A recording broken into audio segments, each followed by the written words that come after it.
KPSC ಅಕ್ರಮ ನೇಮಕಾತಿ ಪ್ರಕರಣ ಸದ್ಯ ಸಿಐಡಿಗೆ ನೀಡಲಾಗಿದೆ. ಸಿಐಡಿಗೆ ಶಿಫ್ಟ್ ಆಗಿದೆ ಕೆಪಿಎಸ್ಸಿ ಅಕ್ರಮ ನೇಮಕಾತಿ ಪ್ರಕರಣ.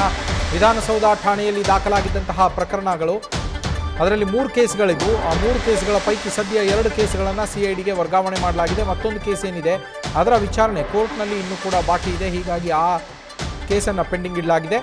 ಬಾಕಿ 2 ಕೇಸ್ಗಳೇನಿದ್ದಾವೆ ಅವನ್ನು ಸಿಐಡಿಗೆ ವರ್ಗಾವಣೆ ಮಾಡಲಾಗಿದೆ. ಕೆಪಿಎಸ್ಸಿಯಲ್ಲಿ ಹಲವು ಅಕ್ರಮಗಳು ನಡೆದಿರೋದ್ರ ಬಗ್ಗೆ ಈಗ ಒಂದೊಂದಾಗಿ ಬೆಳಕಿಗೆ ಬರ್ತಾ ಇದ್ದಾವೆ. PDOನಲ್ಲೂ ಕೂಡ ಅಕ್ರಮ ಆಗಿದೆ, PDO ನೇಮಕಾತಿಯಲ್ಲಿ ಅಂಥೇಳಿ ಇವತ್ತು ಬೆಳಗ್ಗೆ ಅಷ್ಟೇ ನ್ಯೂಸ್ ಫಸ್ಟ್ನಲ್ಲೇ ವರದಿಯನ್ನು ಮಾಡಿದ್ವಿ ನಾವು.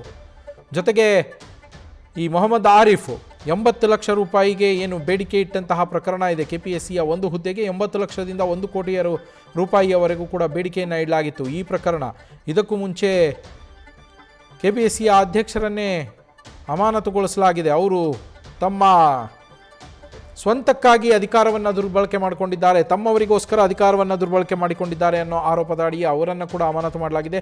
ಸದ್ಯ ಈ ಹಗರಣಗಳೇನಿದ್ದಾವೆ, ಈ ಹಗರಣಕ್ಕೆ ಸಂಬಂಧಪಟ್ಟಂತೆ 3 ಪ್ರಕರಣಗಳು ವಿಧಾನಸೌಧ ಠಾಣೆಯಲ್ಲಿ ದಾಖಲಾಗಿತ್ತು. ಆ ಪ್ರಕರಣಗಳನ್ನು ಸಿಐಡಿಗೆ ಶಿಫ್ಟ್ ಮಾಡಲಾಗಿದೆ. 3 ಪ್ರಕರಣಗಳ ಪೈಕಿ 2 ಸಿಐಡಿಗೆ ವರ್ಗಾಯಿಸಲಾಗಿದೆ. ಮತ್ತೊಂದು ಕೋರ್ಟ್ನಲ್ಲಿ ಇನ್ನೂ ವಿಚಾರಣಾ ಹಂತದಲ್ಲಿದೆ. ವಿಚಾರಣೆ ಬಾಕಿ ಇರೋದ್ರಿಂದ ಕೋರ್ಟ್ನ ವಿಚಾರಣೆ ಮುಗಿದ ನಂತರ ಆ ಪ್ರಕರಣದ ಬಗ್ಗೆ ನಿರ್ಧಾರವನ್ನು ಬಹುಶಃ ಮಾಡಲಾಗತ್ತೆ ಪೊಲೀಸ್ ಇಲಾಖೆಯಿಂದ.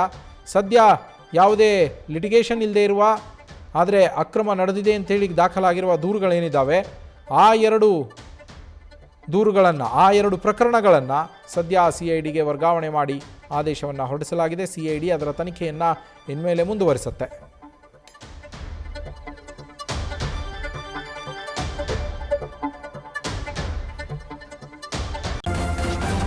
ನ್ಯೂಸ್ ಫಸ್ಟ್ ನಿರ್ಭೀತಿಯಿಂದ ನಿಮ್ಮ ಪರವಾಗಿ.